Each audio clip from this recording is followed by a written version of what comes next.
to sum up and integrate what has already been said in a policy making issues or what research that you want to conduct. I can see a lot of young students here, so that gives me an opportunity to really invite you to join our team and do some good work with you. So to start in that group, you can see Dr. Prakash Tyagi, a very good friend of mine, have already talked about pneumoconiosis, one of the diseases. It helps us understand the respiratory illnesses better. But in spite of that, besides pneumoconiosis, there are some other diseases which are not restricted to a small group of population, but covers the general population.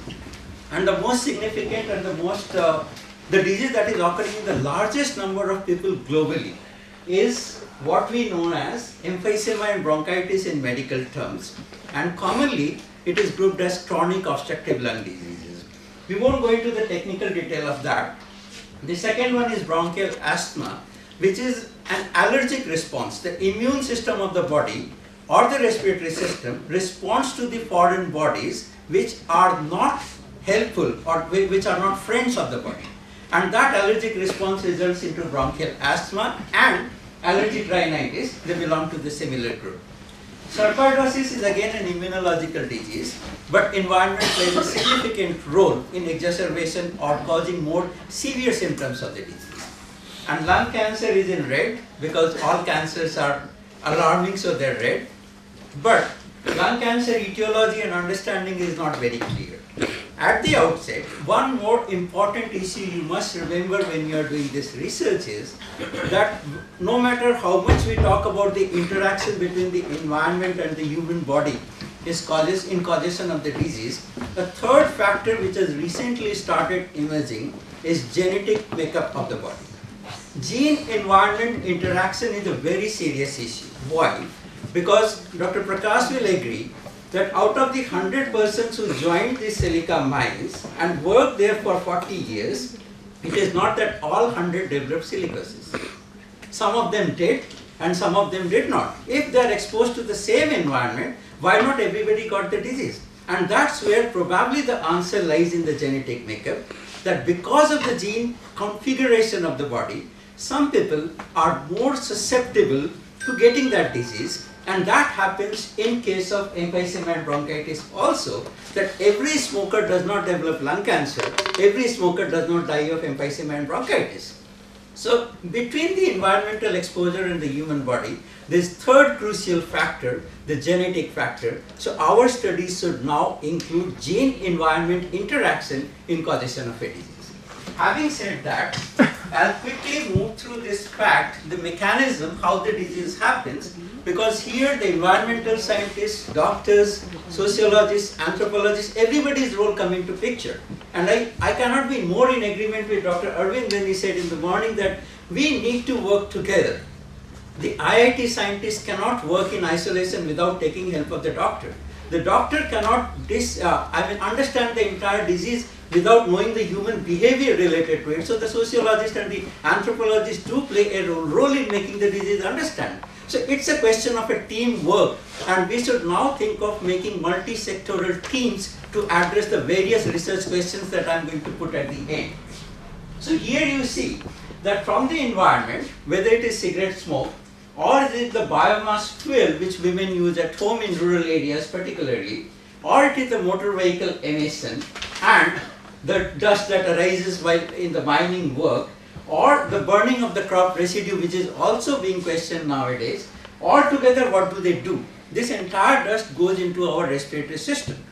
And the mucous membrane, which is meant for exchange of oxygen and carbon dioxide to make us live, that gets flooded with these kind of unwanted dust particles, and the body by nature is supposed to respond to that to fight against that. And that fighting process is called inflammation. That may result in bronchitis. And when the fighting process is destroyed, it cannot fight, it is a lost case. Then it is replaced with fibrous tissue which prevents the lung from breathing anymore, and that condition is called emphysema. So I'm not going into technical detail of that. What I want you to understand, what is the interface between the environment and the human body, where our protection and prevention measures are supposed to be addressed. Now, how big is the problem? Dr. Hari's team works for 1 lakh population. The mining population of another million may be addressed. But what about at the global level? How big is the disease and what kind of work we need to do to really prevent the condition? To make you understand that, I just give you an idea that simply taking chronic bronchitis and emphysema, we find that there are 21 studies conducted across 65 countries in 5 continents, doing a survey of about 1,36,000 people in 18 to 70 years age group.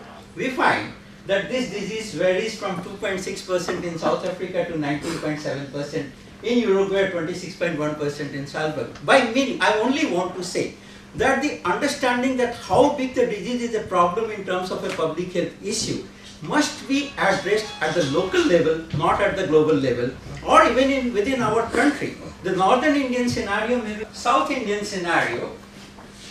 One of the studies that was published in 2006, a multi-centric study conducted in 5 cities in India, showed that this chronic obstructive lung disease is the 3rd commonest cause of death and 5th highest cause of DALI, that is disability adjusted life years lost prematurely to a disease. In India, that will be the scenario in 2020, based on this study which was conducted in Chandigarh, Delhi, Kanpur, Bangalore. And surprisingly, in spite of Delhi being considered as the most polluted city, in terms of this illness, Chandigarh was taken as the baseline because that is apparently one of the most least polluted cities in the country. Delhi was only 2nd. The highest concentration of cases was seen in Bangalore, which is not highlighted by the media. And what have we really known about the disease? This is just a compilation of studies conducted in different parts of the country. You can see it includes Punjab, UP, Madras, erstwhile Madras, Chennai, Chandigarh, all the cities, multicentric studies. And what we see from the last column, the prevalence of the disease, that is the magnitude of the problem, can be as small as just 1.9% in males and 1.2% in a study in the Madras in 1977 to 18.4% in Karnataka in a very recent study conducted in 2016. What I am trying to say is that the magnitude of the problem is different in different parts of the country. So it is not one size fits all. We need to have smaller groups, smaller research teams which need to collect data locally, find out the reasons for the disease prevalence in that particular area, whether it is because of smoking, or is it because of biomass fuel, or is it because of the dust, or is it because of the vehicular emission? Or if all the 4 factors are present, what is the proportionate contribution to each in causing the disease? And that is the biggest challenge. How do we address that challenge? That becomes very important issue. Now, in a person's daily life, if we see that the man lives, say we are talking about the lower middle class group. If we look at the lower middle class person, he lives in an environment in a home where the indoor air pollution concentrations are very high. There may be bioaerosols also present. When he walks onto the street or cycles to work, how much exposure of vehicular emission he is actually inhaling while going to the road to his workplace, that we have not quantified. And once he reaches his workplace, depending on the pattern of work he is doing, whether he is working in a commercial setup, whether he is working in an industrial setup, or he is working in an academic institution is like this, what kind of atmospheric pollution he is exposed to? Is it the asbestos and silica, or is it the paint from the walls of his office, which is veneer, which can be vinyl, anything, they are also equally harmful. Or it is the generation of the dust fibers working in a cotton mill or a jute mill or any kind of such industry. That composition of different exposures that he is feeling, we are not knowing. So we need to really address that. We need to set up cohort studies. That's what I want to make emphasize here. That let us have cohort studies. Let us set up group of cohorts who work and live in similar environment. And let that cohort be studied for a period of 5 years, 10 years or 20 years and assess the impact of environmental exposure. Now how to judge that? Unfortunately, in India, we still do not have adequate methods of assessing the quantum of exposure or in the ambient air, what is the concentration of each particular pollutant in different parts of the city, we don't know. Delhi now has 21 points, but 5 years ago Delhi had only 3 points for data assessment. Is that not too little to understand the impact of the disease on 1.5 crore population and the kind of exposure that they are going through? So unless those challenges are addressed, we are not able to do it. And yes, there are ways available. We can do it. I want to quote two studies which are working in this direction. One is, this is a study done by the Environmental Protection Agency of USA, where they have similarly tried to model and find out the near road exposures and effects of urban air pollutant study. In brief, what they have done, they have installed sensors for understanding the extent of exposure in the house. They have put personal air samplers on individuals, and they have also put the air sampling models in the working places also. And they have also done ambient air assessment on the highways, on the smaller arterial roads, and in the immediate vicinity of the household. Now when a person passes through all these four segments in his daily work, how much exposure he is getting. We need to set up similar kind of research. Interest groups should do that and set up similar research work in India in different environmental conditions, depending on the land use pattern, depending on the atmospheric temperatures, humidities and other factors, and also the working pattern of individual. Unless we have a comprehensive data, a comprehensive picture of exposure and its impact on human body, we will not be able to address the prevention paradigm. There are two such studies where once they have shown that how they have set up the study and what are their current results. The study is ongoing. These are very recent publications in 2014. And with that, I just want to conclude that our need is that we must set up such cohort studies. We look at every fraction, every component of it, develop the clear picture with the help of mathematical models, realistic physical models, and then conclude that what are the factors which are causing the disease. Then only the question of prevention will be answered.